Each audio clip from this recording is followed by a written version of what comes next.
A video covering the low carbon heating technician apprenticeship standard. This is how I'm going to sort of start off with the practical training. So they're all going to get a pack like this, and there's a link there to the KSBs and the scheme of work for phase one. There's a work diary in there, so what will happen in there, the date will be put in, what they've worked on that day, and then using this link and the paperwork that I give to the candidate, they'll put in the KSBs what they believe they've met on that particular day during that training period. So I'll get past the work diary section. You can see I've got the duties there. That's what I'm covering. It doesn't look a lot there, but there is a lot in it. You can see from up here, I think there's 199 pages in this training manual.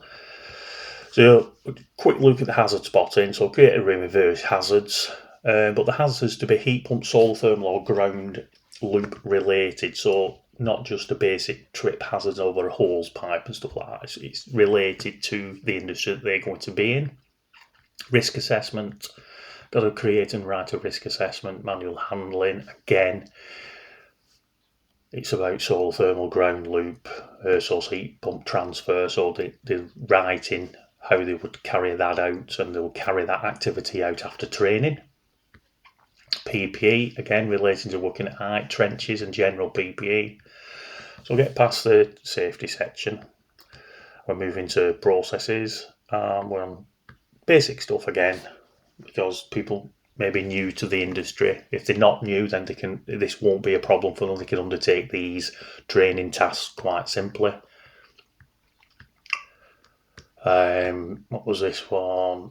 So gradient falls for waste pipes, so put some Doc H stuff in there for them to use, identification of waste, etc., because they will be using that type of thing. Little activity there, installation, and they're going to put some plastic piping connected to their unvented cylinders, soldering basics, bending copper tube basics, then make a combination frame, install a radiator with two different types of material, electrics, safe isolation, basic wiring, basic S-plan wiring, S-plan plus if required, and probably will be doing that. Some testing procedures, so they'll be trained on that, then they'll outline what they believe is the procedure. Some faults will be created on those four things. And if you notice this one as well, there's always a feedback section, so that I think that's a must in the training. So I've got some blanks there because I'm going to add in what the employee group wants on ground loop jointing. So low carbon, so they're going to do task introduction there. Pipe sizing, but with the pipe sizing I've used that image and then I'm showing them how to do it, talking them through. They're going to record their information, but then within the training pack are some classroom slides that they can review and use to assist them in carrying out the activity above. And the heat loss calcs, design a low loss header, put a drawing in, but then detail items 3 and 4,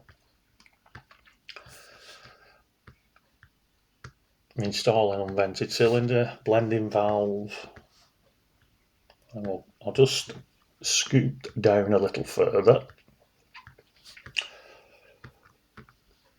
We'll get to this one. So this is a DNO scenario. So they would use this information. So they'd scan that code to go onto that link, and they're going to actually outline the process for a DNO application form. Installing heat pumps with certain parameters, and then here all the way through those you'll see these QR codes, scan below and check your knowledge, that type of thing. So let's get down towards the bottom.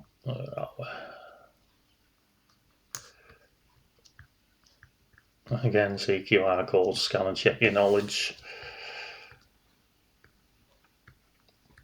A load of solar thermal faults there to assist them when they're on that section. But here was some information that the employers wanted us to do. So some scenarios for sort of site investigation. So I've given them a lot of scenarios and a bit of content. They've got to answer them and then apply that to their installation or fault finding or whatever it may be that they're on at that time.